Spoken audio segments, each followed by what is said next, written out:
Bueno, les decía que íbamos a hablar del tema de los médanos tan importante, así que estoy muy contento por estar aquí con Frederick Bauer.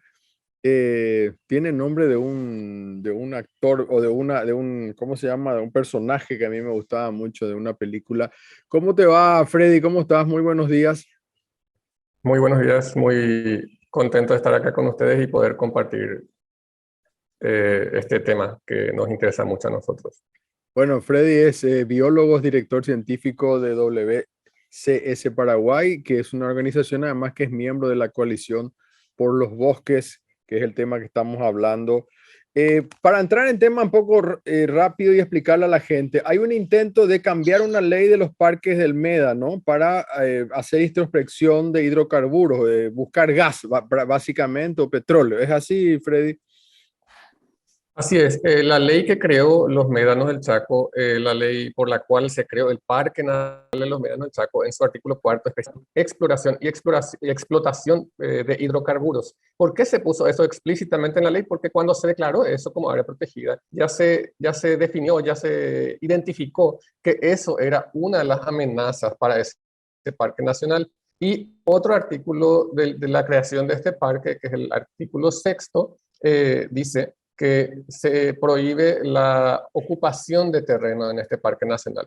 Lo que pasó ahora que en diputados ya pasó y ya se aprobó en la primera instancia que diputados la modificación de esos dos artículos, cambiando el artículo cuarto diciendo que se permitirá la prospección, exploración y explotación de hidrocarburos y minerales otra vez. O sea, aparte de gas y petróleo, le agregan otra vez la posibilidad de explotar minerales dentro del Parque Nacional Llanos del Chaco.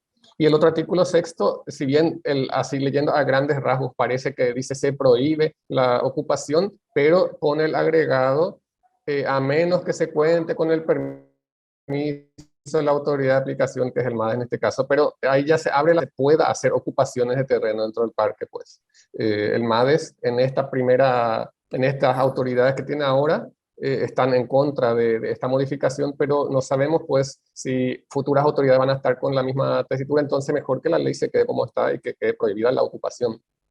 Claro, o sea, lo que ya se hizo un diputado es una ley que ya prohibía esta prospección, ahora dicen sí se puede, la amplía y la dejan en algunas lagunas, digamos, como para que en el futuro esto sea más fácil de hacer cualquier cosa. Yo lo voy a decir de esta manera más sencilla, digamos, porque así yo lo veo, ¿no? Así es, así es. Eh, entonces, hay digamos, este, ¿cómo decir? Así como siempre se habla en tema de medioambiental y en parques de la no regresión de cuestiones que ya existían, digamos. Uno puede mejorar y ir para adelante, pero no retroceder, digamos. ¿Cómo queda esto a nivel internacional, digamos, si esto se tuviera que ir a ámbitos internacionales? Porque nosotros lo que estamos haciendo es ir para atrás en vez de ir para adelante. Así es. Encima, ahora mismo está empezando en Montreal, en Canadá, la conferencia de las partes, la COP, del Convenio de Diversidad Biológica, que va a ser por unos 15 días más o menos, 2 semanas. Y justamente uno de los compromisos ante esta convención de la diversidad biológica es aumentar nuestras áreas protegidas y mejorar la efectividad de estas áreas protegidas. Y nosotros ahí estaríamos yendo en retroceso a un compromiso que no es solo un compromiso internacional, como muchos dicen, estas cosas son para atarnos a... No, estos compromisos internacionales, en este caso en particular, son para disminuir justamente los efectos de contaminación, cambio climático y otros. Entonces, al manejar más efectivamente nuestras áreas protegidas y no disminuir la superficie, sino si se puede inclusive aumentarla, estaríamos contribuyendo a un cambio global para bien. Explícame eso de Montreal y quiero vincular esto con la COP que acaba de terminar en Egipto, digamos. ¿Qué tipo de compromisos en general se han hecho, en general digo, ahí en la COP, eh, que, que tienen que ver justamente con la disminución del uso de temas fósiles en la humanidad por el cambio climático, por un lado, y por otro lado hacemos una bajada a Paraguay, digamos, porque este proyecto de ley pasado en diputado, repito, está totalmente de contramano a lo que va al mundo y a los compromisos que Paraguay debería asumir en función al cambio climático. Así es, así es. Bueno, primeramente, en temas ambientales hay varios convenios internacionales. Uno de ellos es el Convenio por el Cambio Climático y la Conferencia de las Partes de ese, fue la COP que fue hace poco en Egipto. En esa COP justamente se estableció varios compromisos, entre ellos para disminuir la emisión de CO2, tendríamos que dejar de quemar hidrocarburos fósiles, entre ellos justamente gas, petróleo y demás. Y nosotros, si estamos buscando aumentar nuestro parque de producción de hidrocarburos fósiles, estaríamos yendo en contra de ese compromiso.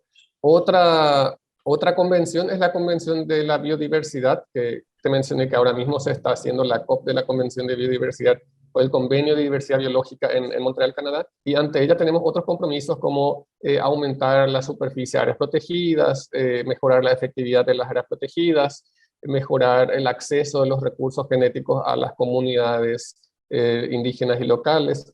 Recursos genéticos son las plantas y animales silvestres, ¿verdad? Y todo esto también estaríamos yendo en contra si vamos a explotar el Parque Nacional Médanos del Chaco.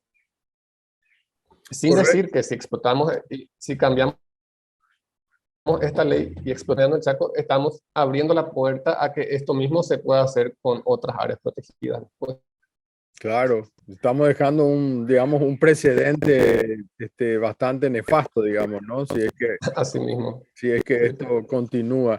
Ya se intentó luego, ¿no? ¿Te acordás, Freddy, que ya se intentó esto? Ya hubo un intento, después se frenó y ahora nuevamente, ahora consiguieron, digamos, que es esta Cámara de la Vergüenza, que es la Cámara de Diputados, con honrosas excepciones, que es la que generalmente por todos lados busca, ¿no? Acá hay gente muy poderosa detrás de todo esto.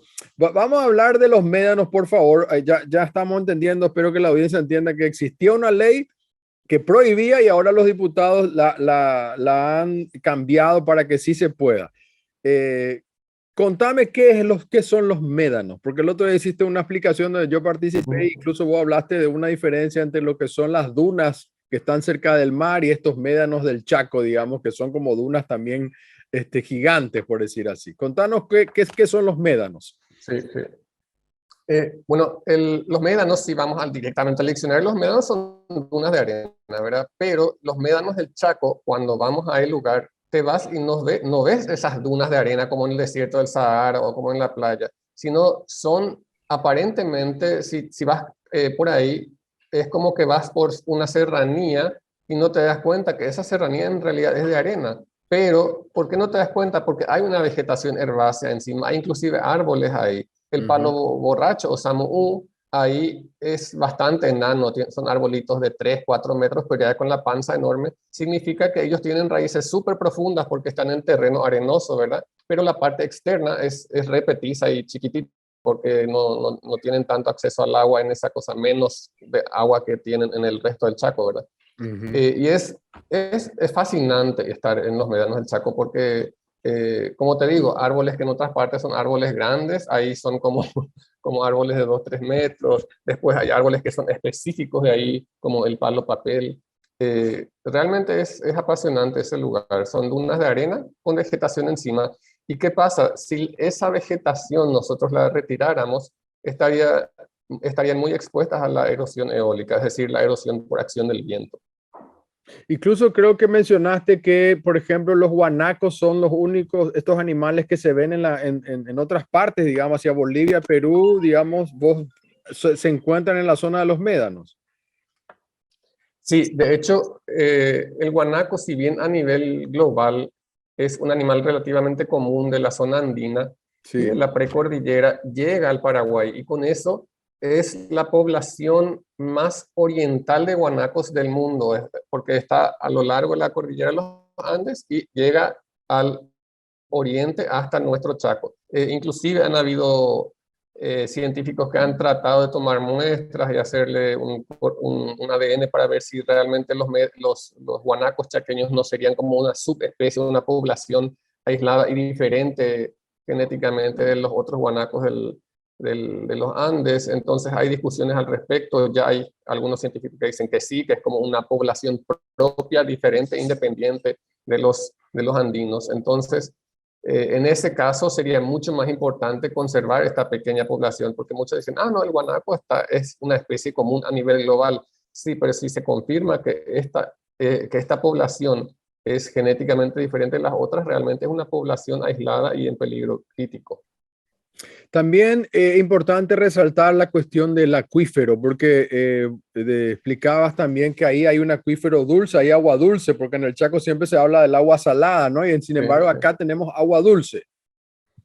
Sí, de hecho es el acuífero Urendá o Urendahue, y que en Argentina ellos le llaman acuífero Toba y en Bolivia le llaman acuífero tarijeño. Entonces es el sistema acuífero Urendá tarijeño Toba, entonces por las siglas SAYTT, SAIT. Con esa sigla van a googlear y van a encontrar datos sobre esto, que es un acuífero de agua dulce que está en la frontera con los tres países en esa zona, y que justamente, según un geólogo que nos había comentado, esa zona de los médanos, que es justamente la zona más arenosa, es una zona de infiltración del agua hacia ese, donde se enriquece básicamente ese acuífero de agua dulce. ¿Y cómo puede afectar una prospección de hidrocarburos a un acuífero de agua dulce tan importante en una zona donde no hay agua como es el Chaco, donde no hay agua dulce, digamos? Sobre todo si no se hace con los debidos cuidados. Supuestamente hay tecnologías acuíferos, pero si no se es muy puntilloso en eso, el acuífero se puede contaminar ya desde la prospección, porque ya en la prospección y exploración ya se introducen testigos para extraer muestras y se lubrican con ciertos componentes o ciertas sustancias que pueden contaminar. Y peor, más aún, si se llega a explotar, en el caso del gas quizás no sea tan grave, pero en el caso de que sean, podría contaminar, y eso sería contaminar agua dulce en el Chaco, o sea, eso sí sería tragedia. Sí, la verdad que desde todo punto de vista se ve mal esto. Bueno, ¿cuáles serían otras amenazas que vos ves si esta ley pasa al Senado y el Ejecutivo? Bueno, o sea, básicamente lo que mencionamos ya, la amenaza directamente sobre el ambiente, es decir, sobre la erosión, después la posible contaminación del acuífero y directamente también el desplazamiento de las especies de fauna, la destrucción de algunas especies de flora que están en peligro de extinción, y palo papel, que está declarado como en peligro de extinción en Paraguay. También es una zona, no en la zona más arenosa, pero en la zona más baja del Parque Médanos del Chaco hay palo santo, por ejemplo, que también es una especie que está controlada, regulada. Si bien es una especie sujeta a comercio, también tenemos un compromiso de mantener las poblaciones. Te quería preguntar también, Freddy, sobre, digamos, esta, esta idea de tener hidrocarburos o petróleo o gas en un país que tenemos energía limpia. O sea, el Chaco tiene otras opciones, digamos, ¿no? Tiene otras opciones para generar energía que no tenga que ser de ir de contramano a lo que el mundo está pidiendo, que es no a los fósiles. Justamente, como mencionaste hace rato, la COP de cambio climático, ¿verdad? O sea, perdón, sí, de cambio climático, donde tenemos un compromiso con reducir las emisiones de CO2. Nosotros sí estamos yendo a favor otra vez en buscar hidrocarburos fósiles, y encima, para buscar esos hidrocarburos fósiles, llegaríamos a hacer desmontes. Estamos emitiendo más CO2 o propiciando la emisión de CO2 y disminuyendo la captación de carbono por los bosques.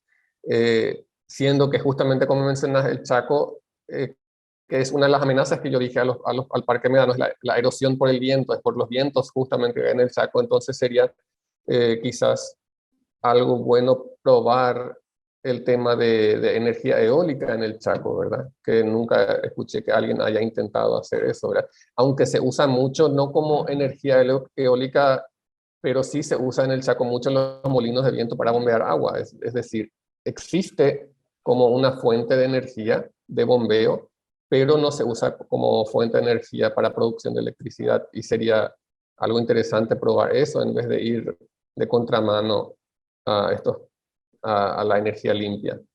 Y sol también, ¿no? Hacer las granjas que le llamen granjas solares. De hecho, no sé qué, creo que el Chaco tiene una cantidad inmensa digamos, de recibe de sol permanente a diferencia de otros lugares, porque el Chaco es prácticamente plano y con árboles bajos, ¿verdad? Excepto los médanos con poquitito, pero después el resto es muy plano. Sí, la mayoría de los estancieros que tienen justamente estancia en el Chaco se nutren sus estancias, sus heladeras, su luz de células solares. Es decir, se usa muchísimo en el Chaco el sol como energía limpia. Freddy, ¿cómo se pueden sumar a la campaña? Cuando estábamos mirando nosotros, ya había casi 5.000 personas. Queremos llegar a 10.000 personas por lo menos en esta primera etapa. ¿Cómo se pueden sumar a la campaña de esta coalición por los bosques? Bueno, hay una campaña en change.org